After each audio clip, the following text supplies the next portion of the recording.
feel like we should have some Colbert type music that goes off as you come up with something. So you do have the toys. No one actually plays with those. That's a good point. I should try those. So thanks for being here.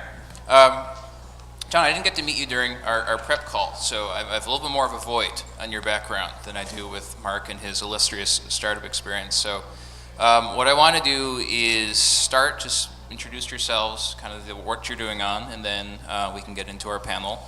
Mark, I have all sorts of questions related to your startup background. We'll get to those in a little bit. So excellent. So John, why don't we start off? Great. So my name is John Moon. So I manage a program at the Honda Silicon Valley Labs, which is where we kind of do R&D work and open innovation. Our focus with the developer studio is with partners and startups, basically from startups to partners, working together with them to develop apps and services for the vehicle, leveraging platforms that we're beginning to work on in our vehicles, like Android Auto and CarPlay, those types of things. And in addition to that, you mentioned both OSs, so that's neutral. So yes, Swiss neutral view. Okay. And the way that we do approach it is, we're driver focused, so we want to support what a driver might use, and since we're very mass market, we kind of cover everything. You meet the nicest people in a Honda. So with Mark, were you with Jasper prior to the acquisition? So okay, so we can hear a little bit more about that, and then start off by saying, with things you can do when you're at Cisco, as opposed to things you were doing when you were at Jasper. So with that. Certainly, thank you. My name is Mark Thomas. I'm with Cisco Jasper. Came from Jasper through the acquisition, and really our philosophy is that connected cars are going to become the next great consumer electronics device. In the same way that we all had those beige boxes that were personal computers, and they were powerful but not necessarily transformative. You plugged internet into it, or maybe acoustic coupler, but you plugged some kind of a connectivity into it, and that enabled the .com revolution.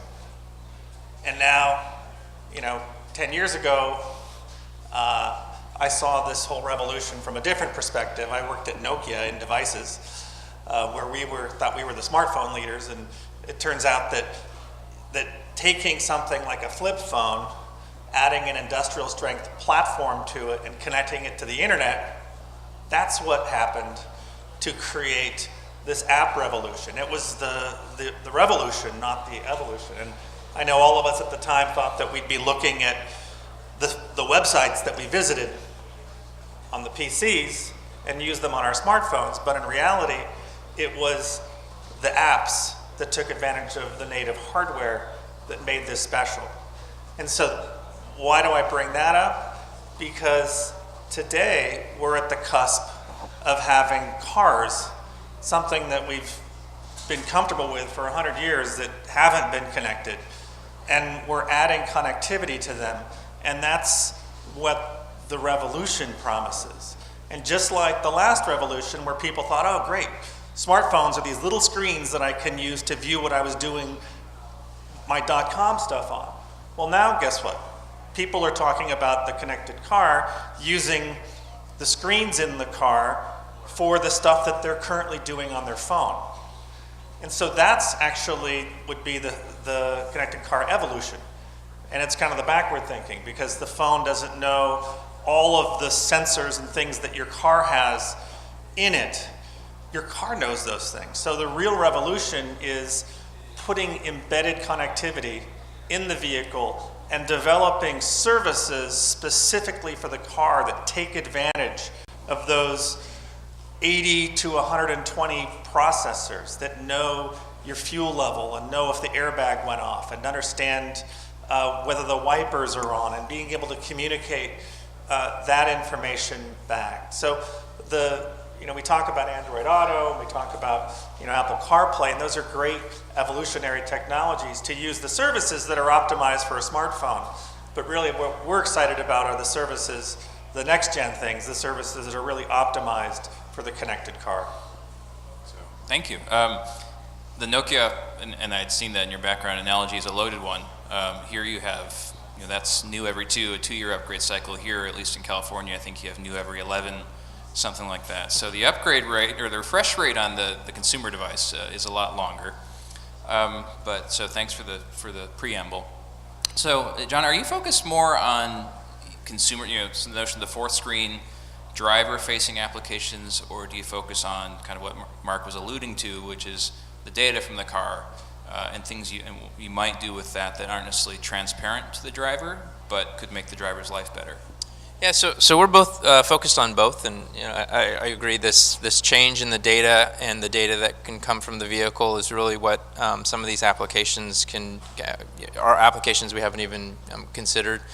We do want to bring services to the vehicle, and our approach is kind of more of the open innovation standpoint. So looking at how do we partner with some of the best in the apps and services delivery, and bring those to the vehicle, as well as look at what are the new apps that can be created, and those are some companies that don't even exist yet. So looking at and working and collaborating. I think some of our competitors are looking at let's build everything, and that's one way to approach it. But we think as we start bringing in, it's interesting. Nokia, my background actually was previously with HTC. Yes. Not an automotive guy. I still have HTC phones. So yeah, dedicated. So really looking at, well, how do we understand mobility, and how do we bring that into the vehicle? But then understand that with automotive, there's a whole new set of rules. But the human aspects, or the what services are looking for. There's now an expectation from your customers, and knowing how to deliver that. And are these, and maybe you don't know the answer yet, but as it sounds like you're trying to create more of a toolkit to make yourself developer friendly, but if you could, which of these are kind of being pulled from the first 3 screens onto the 4th screen, and which of these might be more car specific, if you were to characterize where developer activity is? For us, when we look at our partners, I think some of them are actually surprised they're now able to kind of actually have a dialogue or communication with the OEM. And so I think there's, for us, what we want to look at is how do we deliver that experience, but deliver it safely. So that is kind of that 3rd screen going to 4th screen. And then the question is, can that service be delivered without having a screen at all? So we're starting to look at what are new interfaces that might be more appropriate. Voice is always one that they talk about. But in addition to that, if the car is connected, and do we need to do anything at all? Can it just happen in the background, and things are delivered, or information is provided without any interaction from the driver at all? Sure. Mark, I think you were going to leap in with something just now, so please.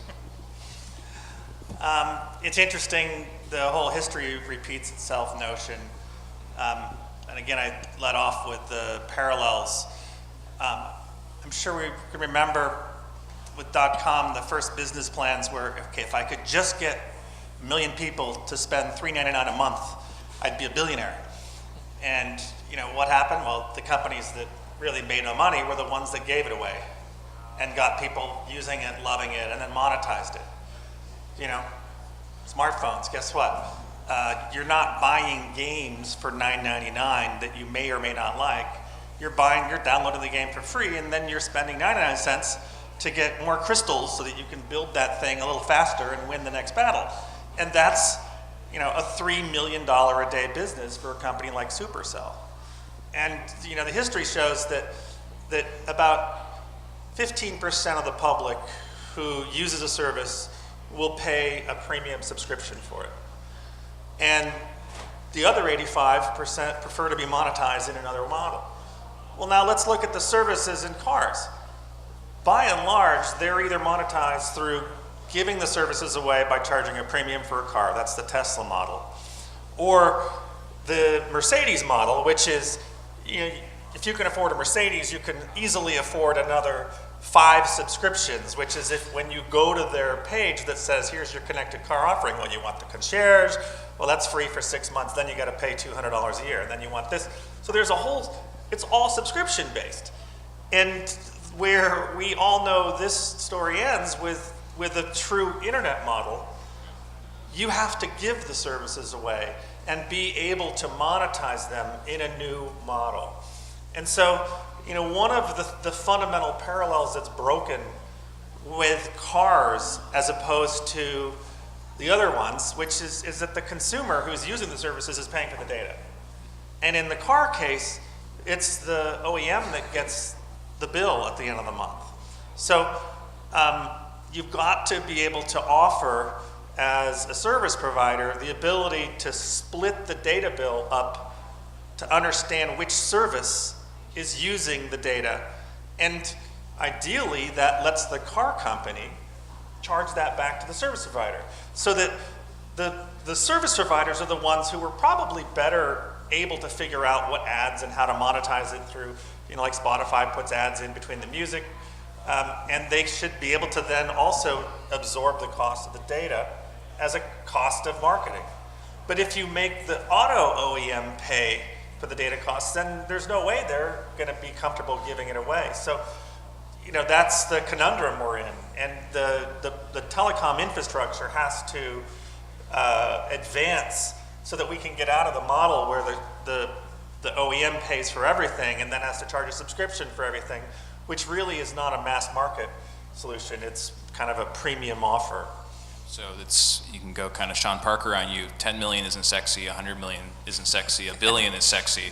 You know, Rovio, the most downloaded game ever for a while, got to 100 million. Supercell, to your point, got to 1 billion. So MySpace for mobile at $3.99 a month was probably a tens of $1 million, or not, MapQuest for mobile. Sorry, I'm reading the MySpace case for my class at Berkeley. So, whereas Google Maps is a much larger business. So, in that case, it seems like the OEM, even if it had to foot the bill, quote, has so much incentive to do so for safety reasons, upgrade reasons, analytics reasons, diagnostic reasons. And so, can you speak to that? And then, John, can you try and address the same question? So, the idea of splitting the bill is that the OEM pays the portion of the bill that's valuable to them. So one of the OEMs that we work with has said, you know, we've made great claims on how much money we're going to make from customers, but the reality is we're making twice that in what we call soft dollars. Because the car is connected, and after like the 50th car runs off the line and they're getting the diagnostics information, they very quickly can detect, we have a problem in the brake unit, that there's abnormal wear, we're detecting this. They stop the manufacturing line, they figure out what the issue is, and there's only 50 cars in the world that have the issue, which means that if the typical model would be that you wait, you know, your 600 miles and you wait till you get a critical mass, it could end up being a tens or $100 million recall to get this fixed. But instead, they're able to just dip that in the butt. So of course they're willing to pay for data to get this kind of diagnostic information, because it means they have a higher quality product, it means it's a better product, and so those soft dollars are the things that really help them become more efficient. It should be like insurance. You know, you pay the premium a little bit so you don't have to pay the big lump later. So, John? Yeah, so I mean, absolutely. We see being able to divide up the connectivity for the appropriate categories as being a very important thing. And you know, we're starting to see 4G enter into the vehicle. Soon that will be 5G, and as you know, we'll consume that bandwidth based on services, and also what we might do in the vehicle as well. And as more capabilities become possible, that's going to be an area which being able to be clear about what's being billed or what's being provided to the customer, how do we create value for new services that we're creating on our side, and appropriately assigning that. That's going to be I think a key part to making it worthwhile for us to not think of it necessarily as adding adding more cost to our bottom line. And that'll allow us to drive more of those services and provide more customer value.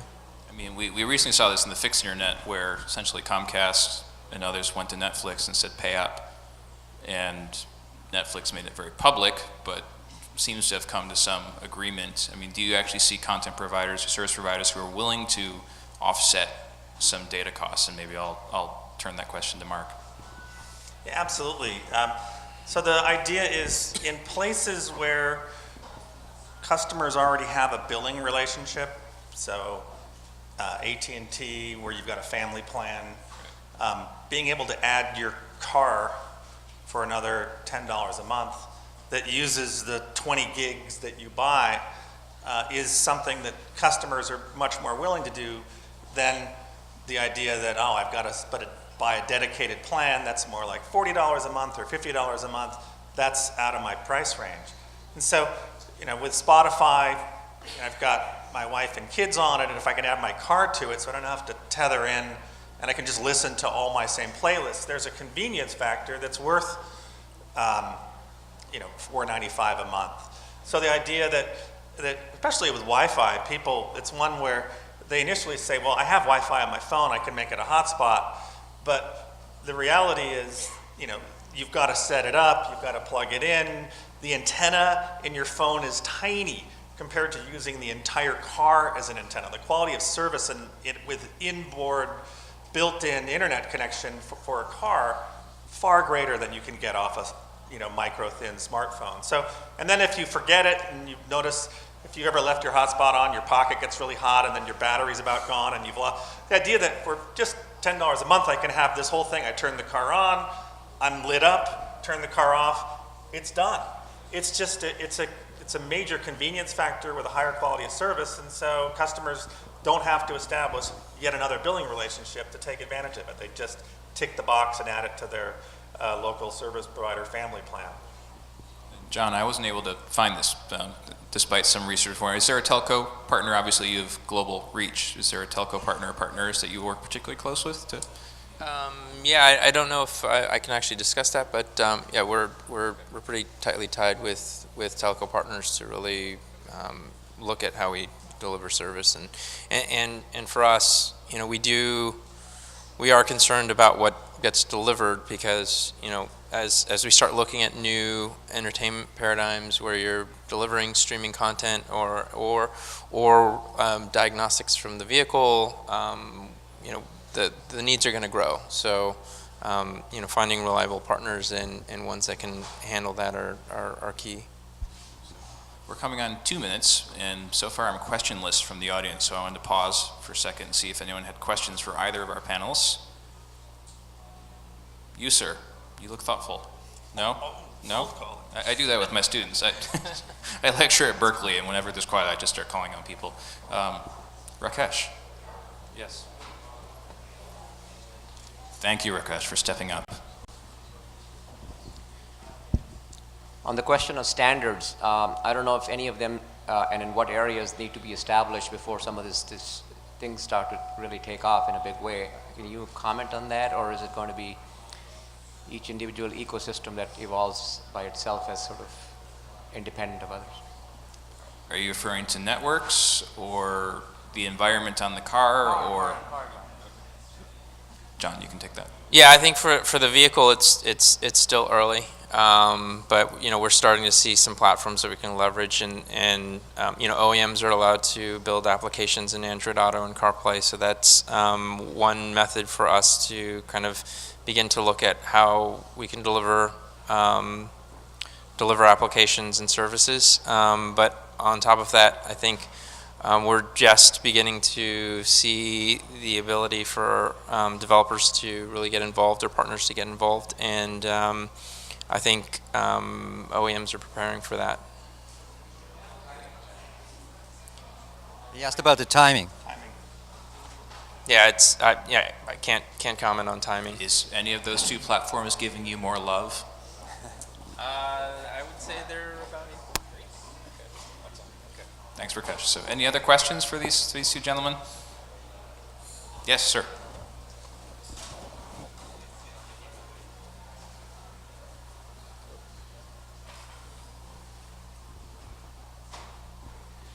Hi there. Hi. Hello?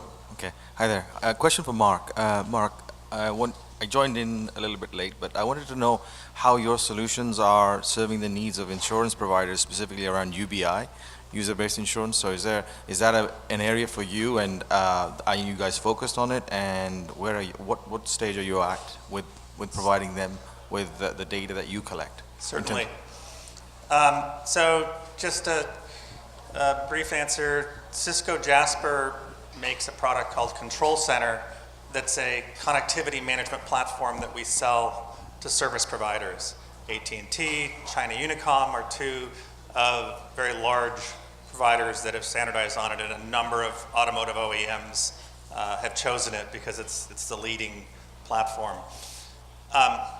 Traffic classification is an important piece. So being able at the server level to detect which service is using what in order to then identify the cost of each of those services. So for usage-based insurance, we're working with companies like Octo to understand the amount of data they need so that in exchange for paying for the data from the car company, and UBI means usage-based insurance, in exchange for the data, they're willing to offset the cost of the data as a part of the business model that the car companies have offered them. Because like anything, they want a huge amount of data from the vehicle, and if you get everything from the vehicle, it's gigabytes an hour.